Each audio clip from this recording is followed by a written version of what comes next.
ถ้าบุรุษพึงทำบุญกรรมไซร้ควรทำบ่อยควรพอใจบุญน้อยเพราะจะทำให้สุขใจโปรดอย่ารำคาญที่มีคนมา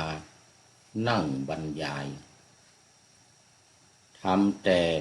ยามเช้าสายบ่ายเย็นค่ำไม่ส่างเศร้าและอย่ารำคาญคนที่ทักตนในทุกเช้าเพราะมีไม่กี่เจ้าที่ตื่นเช้าคิดถึงคุณขอถวายความนอบน้อมแด่พระรัตนตรัยมีพระพุทธเจ้าเป็นต้นขอถวายความเคารพพระมหาเถระพระเถรานุเถระเจ้าคณะพระสังฆาธิการทั่วโลกมีพระเดชพระคุณพระธรรมเสนาบดีเจ้าคณะภาค7วัดพระธาตุดอยสุเทพเป็นต้นและขออำนวยพรแด่ท่านผู้ฟังท่านผู้ชมสาธุชนพุทธบริษัททั้งหลายมีพระเดชพระคุณพระหลวงพ่อสุทธิสงึมรำเป็นต้นวันนี้รายการธรรมทัศน์ของวัดพระธาตุดอยสุเทพออกอากาศทางสถานีวิทยุพระพุทธศาสนาแห่งชาติและจริยธรรมขออภัยสถานีวิทยุวปท2จังหวัดเชียงใหม่มีร้อยเอกจำนงปัญญาวัฒโนเป็นหัวหน้าสถานีและอาตมภาคพระครูปริยัติยานุศาสตร์เป็นผู้บรรยายวันนี้ก็เหมือนเดิมบันทึกเสียงล่วงหน้าผ่านทางเฟซบุ๊กไลฟ์สวัยเทพบุญมาสู่สถานีวิทยุแล้วก็วันนี้ขอบคุณหลวงพ่อสุทธิสงึมลำเข้ามาตั้งแต่ไก่ไม่หู มาแต่หัวรุ่งเลยป่าหน้าธรรมะยังไม่เสร็จครับหลวงพ่อ ขอบคุณมากแฮปปี้เบิร์ธเดย์กู๊ดมอร์นิ่งนะพร้อมกับหัวใจใสๆสีชมพูแดงเรือขอบคุณพระเดชพระคุณหลวงพ่อมากมาสู่เนื้อหาสาระของธรรมะกันเลยวันนี้เนื่องจากว่ามันมีการปฏิบัติวันเสาร์อาทิตย์นี้มีการปฏิบัติกรรมฐานสายกสิณสายเพ่งกสิณตอนนี้ก็กำลังปฏิบัติกันอยู่ช่วงเช้านี้เลยไม่ได้ทำรายการเพราะว่ามีการบรรยายเนี่ยอยู่ที่ห้องกลางห้องบรรยายเสียงมันจะไปรบกวนกันบรรยายเรื่องกสิณท่านเจ้าอาวาสอาจารย์ดร.อันรุสทิตยาโนนี่ท่านเก่งเรื่องกสิณนำโยคีผู้ปฏิบัติเข้ามาปฏิบัติเรื่องกสิณ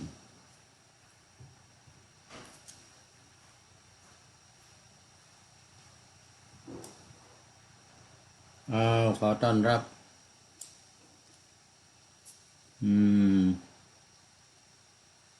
พระช่วยปานนกขอบคุณมากครับขอบคุณมากครับหลวงพ่อพระช่วยปานนกเป็น FC ใหม่ต้องดูโปรไฟล์ก่อนเนอะ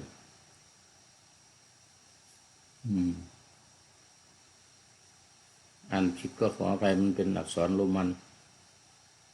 เป็นปานนกหรือเป็นแผ่นนกหรือพันนก ก็เข้าไปดูโปรไฟล์ก่อนยกมือสาธุมาละสาธุ โอ้โมทนาโมทนาอยู่วัดไหนยังไงเดี๋ยวผมจะค่อยไปดูโปรไฟล์ทีหลังขอบคุณมากเอานะวันนี้ขึ้นเรื่องใหม่แต่ภาษิตพุทธภาษิตนี่เหมือนกันแต่เปลี่ยนจากคำว่าบาปเป็นบุญ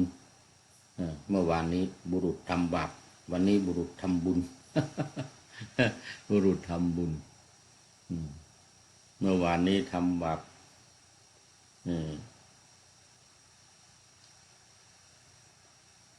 วันนี้เมื่อวานนี้ทำบาปก็ไม่ให้ทำบ่อยวันนี้ทำบุญต้องให้ทำบ่อยๆนี่ ตรงกันข้ามทำบาปอย่าไปทำบ่อยต้องพยายามละใช้ความเพียรพยายามในการละบาปในข้อหนึ่งของความเพียร4ประการเรียกสัมมาประธาน4หนึ่งเพียรละเพียร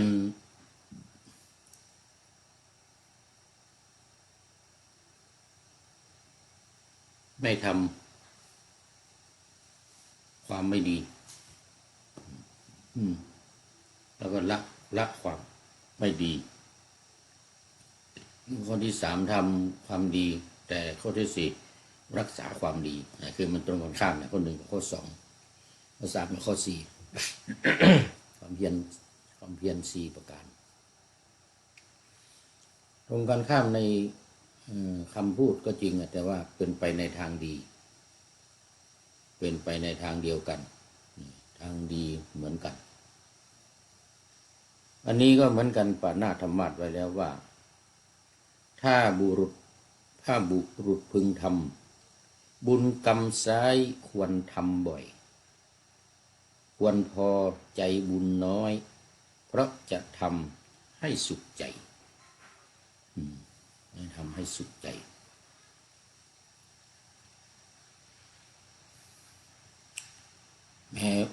แม้ว่าจะเล็กๆน้อยๆเป็นบุญเป็นกุศลอย่าไปดูถูกดูหมิ่นบุญว่าน้อย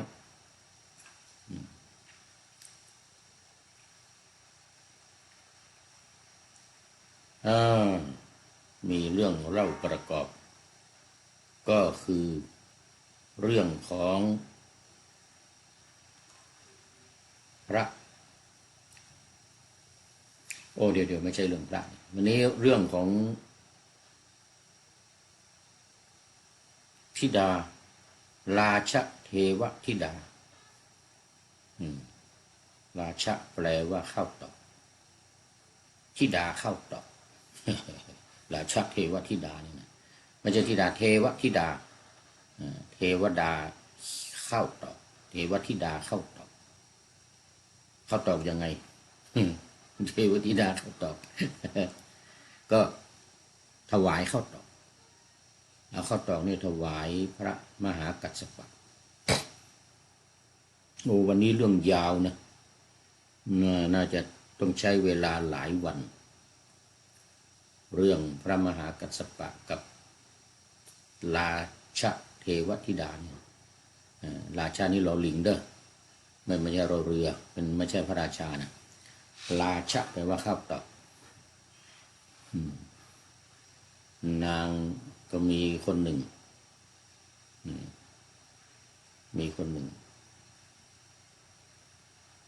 รักษานาเขาเรียกว่ารักษานาคือทำนานั่นแหละคือเป็นคนทำสวนข้าวตอก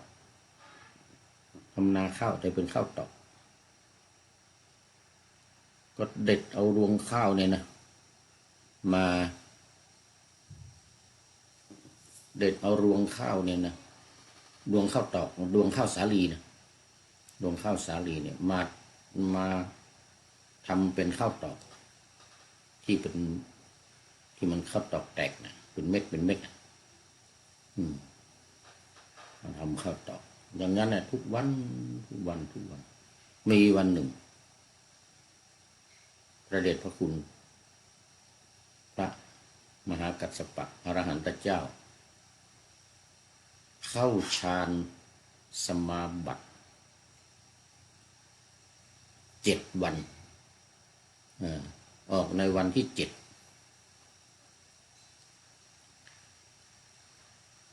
ก็ตรวจดูว่าวันนี้จะได้ไปโปรดใครจะสงเคราะห์เราใครจะใส่บาตรให้เรากินอย่างเงี้ยนะเป็นอย่างนั้นเพราะว่าออกจากฌานเนี่ยจะต้องรีบไปหาอะไรมารองท้องช่วงที่อยู่ในฌานเนี่ยมันไม่หิวเพราะว่าจะมีปีติเขาเรียกอยู่ด้วยปีติความอิ่มอกอิ่มใจพออกพอใจในองค์ฌานที่2ก็ปีติองค์ที่ฌานที่3ความสุขที่4เอกคตารมณ์อารมณ์เป็นหนึ่งก็เข้าไปฌานที่5 6 7 8เป็นสมถะล้วนเลยทีนี้ที่มันสำคัญก็คือว่าปีติข้อที่2นี่แหละก็อยู่ด้วยปีติก็ไม่ต้องกินข้าวกินอะไรมันอิ่มมีตัวอย่างเช่นพระเจ้าพิมพิสารอดข้าวพระเจ้าอาชาติศัตรูนี่นะลูกชายเนี่ยจะเชื่อพระเทวทัตเนี่ยไม่ให้ข้าวพ่อกินเอาไปขังไว้ขังพระราชบิดาไว้ตัวเองก็ขึ้นครองราชย์เป็นพระมหากษัตริย์สถาปนาตัวเองขึ้นเป็นพระมหากษัตริย์แทนพ่อไปจับพ่อไปขังไว้ในคุกแต่พระเจ้าพิมพิสารเป็นโสดาบันเป็นพระอริยบุคคลขั้นโสดาบันก็ไม่เดือดร้อนแล้วเข้าฌานทำสมาธิอิ่มอยู่กับปีตินี่นะไม่ตายจนงดเดินสมาธิเดินจงกรมเอามีดมากรีดเท้าพระราชบิดาพระเจ้าพิมพิสารเนี่ยถูกมีดกรีดนะมีดกรีดเท้าเลยแล้วเอาเกลือเท้าโอ้สุดยอดมันจะเจ็บจะร้อนจะแสบอะไรแค่ไหนyes huh Food is ready. food Food. food Yeah. down Now here. here okay then I finish my program then I come Okay. thank you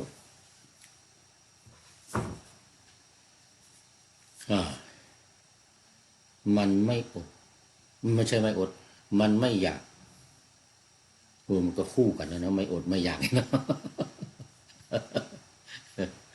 ไม่อดไม่อยากมันคู่กันนี่ก็เป็นอย่างนี้เรื่องมันเข้าฌานสมาบัติ7 วันไม่กินอะไรก็ได้ท่านพระมหากัสสปะนี่นะส่วนพระเจ้าพิมพิสารก็เหมือนกันนะเดินจงกรมบิณฑบาตไม่ใช่บิณฑบาตเดินจงกรมทำสมาธิเข้าฌานแล้วก็อยู่ได้กี่วันก็อยู่ได้ไม่ตายพระเจ้าพิมพิสารให้คนมาดูให้ทหารมาดูตายแล้วยังไม่ตายไปแอบดูที่ทำอะไรน่ะทำไมยังไม่ตายอย่างนั้นนะข้าวก็ไม่ได้กินเลยนะไปแอบดูทหารไปแอบดูเป็นว่าเดินจงกรมเข้าฌานอยู่ด้วยปิติสั่งทหารให้กรีดเท้าเอาเกลือทาเขาเรียกว่าแร่เนื้อเอาเกลือทามีคำคล้องจองกันอยู่แร่เนื้อเอาเกลือทา พระเจ้าพิมพิสารก็เอาเดินไม่ได้แล้วทีนี้ เดินไม่ได้ จะทำสมาธิก็ทำไม่ได้มันเจ็บปวด มันแสบโอ้โหเกลือเนี่ยใส่แผลที่เท้านะโอ้โหสุดยอดแต่ข่าวว่ามันเป็นกรรมเก่าของพระเจ้าพิมพิสารนะสมัยหนึ่งเอาเกลือทาเท้าลิงอ่ะสมัยนั้นเป็นละคราเป็นเจ้าของลิงเล่นละครลิงให้ลิงเต้นรำให้คนดูแล้วก็ขอเงินคนสงสารลิงก็เอาเงินมาให้ เสร็จแล้วลิงมันเหนื่อยโอ้มันไม่เล่นนะสิมันเปิดเพลงยังไงมันก็ไม่เต้นไม่รำคนก็มาดูกันเต็มเอาลิงไม่เต้นไม่รำใช่แล้วก็เอามีดกรีดเท้าลิงเอาเกลือทานี่แหละพระเจ้าพิมพิสารนี่แหละชาติหนึ่งระเวรกรรมตามมาทันให้ลิงเต้นลิงมันแสบเท้ามันก็เต้นอย่างนี้นะ โอ้โหทรมานลิงเนี่ยทรมานลิงเวรกรรมเลยมาตามทันพระเจ้าพิมพิสารเนี่ยนะโดนลูกชายพระเจ้าอาชาติศัตรูนี่กรีดเท้าเอาเกลือทาเดินจงกรมไม่ได้ ตายเลยปรินิพพานโอ้ยังไม่ถึงขั้นปรินิพพานสวรรคตสวรรคตไปเลยเพราะไม่มีอาหารในท้องแล้วมันก็ไม่อิ่มไม่มีปีติทำสมาธิภาวนาอะไรก็ไม่ได้ปวดเท้าเจ็บเท้าทั้งแสบทั้งร้อนโอ้โหสุดยอดนี่พระมหากัสสปะนี่ก็เหมือนกันเพื่อจะเป็นการตอบคำถามว่าอยู่ได้ยังไง7 วันไม่กินข้าวเราตอบว่ามันอยู่ด้วยปิติแต่ถามว่าพระพุทธเจ้าทำไมไม่อยู่ด้วยปิติอันนั้นไม่ใช่ บำเพ็ญบัตตบะ49 วันไม่กินข้าวนั้นมันตามการบำเพ็ญเคร่งครัดตามลัทธิเขาตามลัทธิเขาไม่กินข้าวไม่กินน้ำโอ้ต้อนรับสักทองคำกราบนมัสการกราบวันนะโอ้โยมสมศักดิ์ทองคำฟูสมศักดิ์ทองคำฟูบ้านป่าไผ่บ่อทอง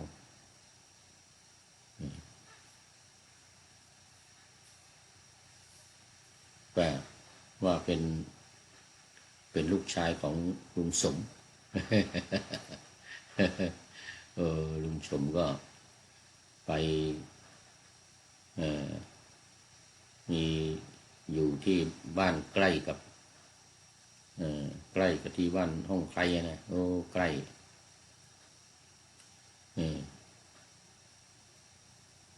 ใกล้บ้านหลวงพ่อนี่ บ้านเก่าติดอยู่กับที่บ้านของลุงสมบ้านของลุงสม โอ้โมทนานานทีเข้ามาเนี่ยทีนี้เข้ามาบ่อยแล้วเดี๋ยวเป็น FC ตัวจริงแล้วนี่ นี่นะ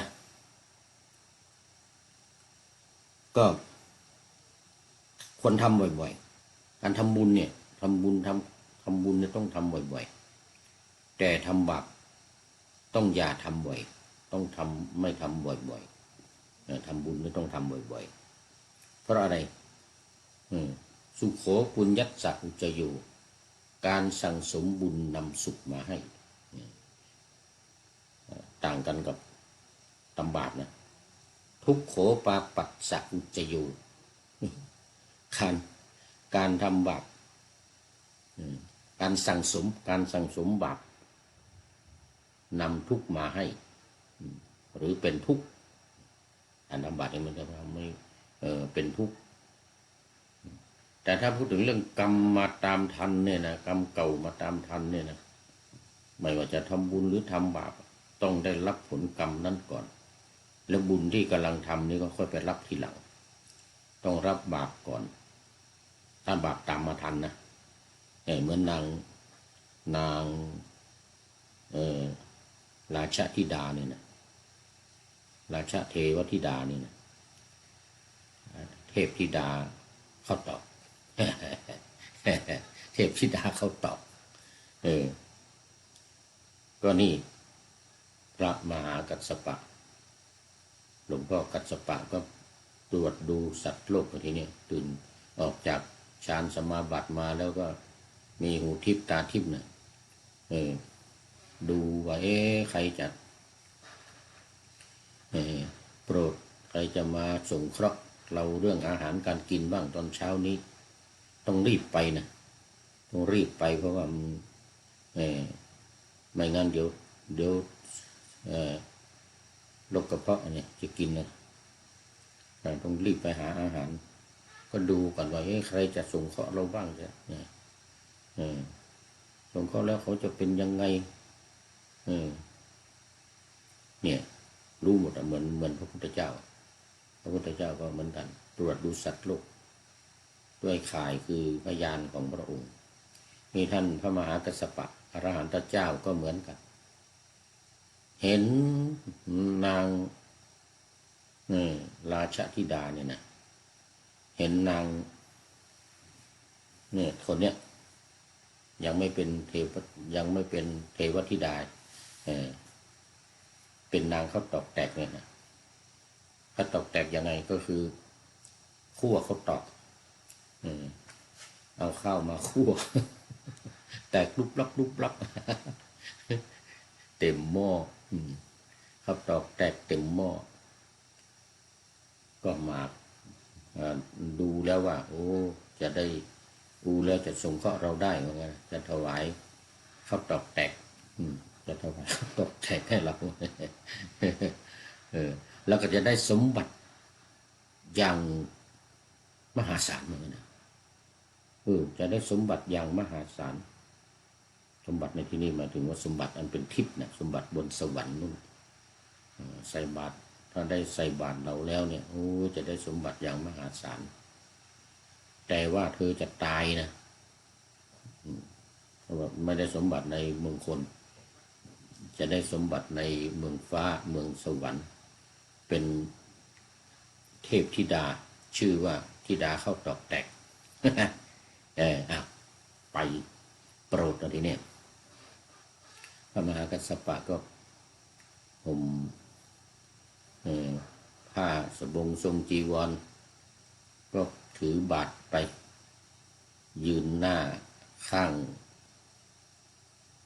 ไรนาของธิดาข้าวตอกแตกนี่นะกำลังคั่วกำลังเขาเรียกอะไรนะข้าวตอกอยู่เห็นพระเถระก็ดีอกดีใจรีบไปเอาข้าวตอกเนี่ยนะโอ้ยตะกร้าใหญ่เลยซึ่งไปใส่บาตรพระปัจเจกพุทธเจ้าและตั้งคำอธิษฐานว่าโอ้ขอผลบุญกุศลนี้เดี๋ยวขอข้าพเจ้านี่มีส่วนในบุญกุศลมีส่วนในธรรมะที่พระเดชพระคุณเจ้าได้รู้ได้ทราบได้เหมือนอย่างนั้นเหมือนกันนะท่านพระมหากัสสปะก็เอวังโหตุจบขอต้อนรับคุณโยมสายสมรจากอุตรดิตถ์มาแล้วโอ้สาธุน้อมกราบนมัสการเจ้าค่ะ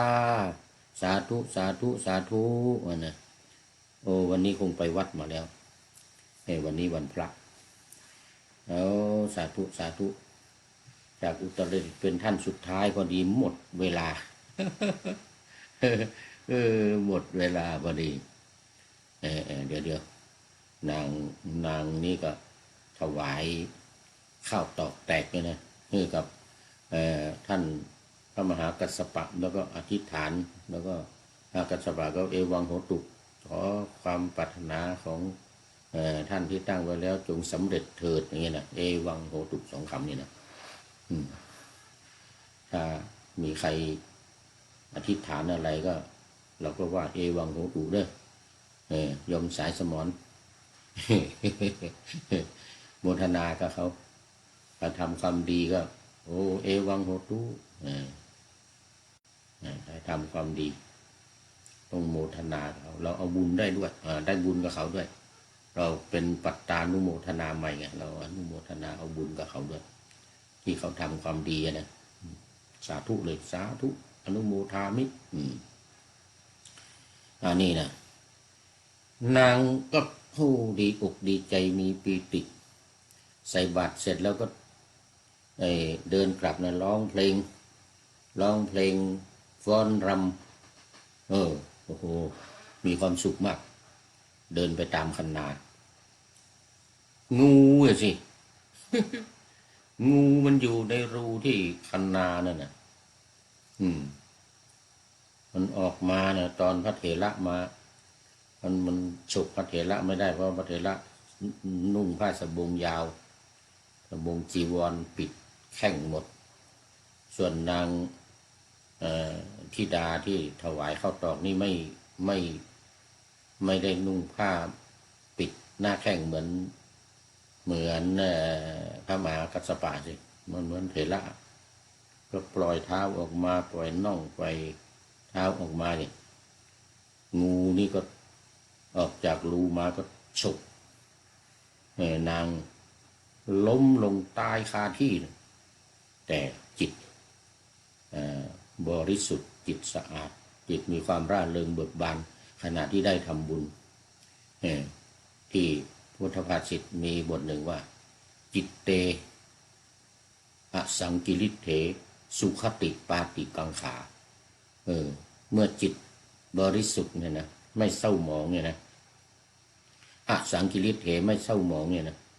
ก็สุขติเป็นที่หวังก็ไปสู่สุคติไป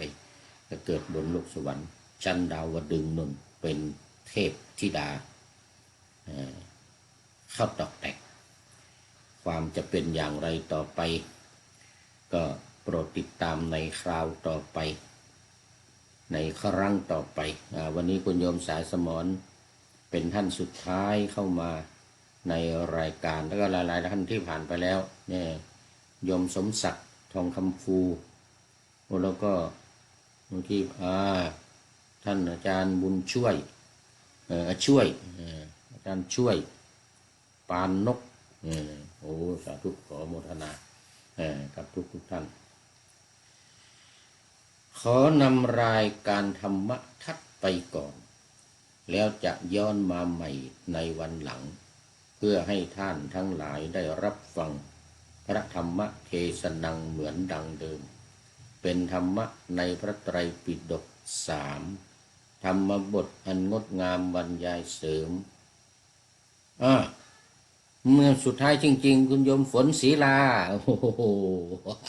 มาตอนนี้เองใกล้จะหมดเวลาแล้วกราบสาธุสาธุสาธุเจ้าโอ้หมดเวลาพอดีเนอะขอทุกท่านสุขกายสบายใจปรารถนาสิ่งใดอันเลิศล้ำจงเพิ่มพูนตามบุญงามและตามกรรมที่ได้บำเพ็ญไว้ทุกประการ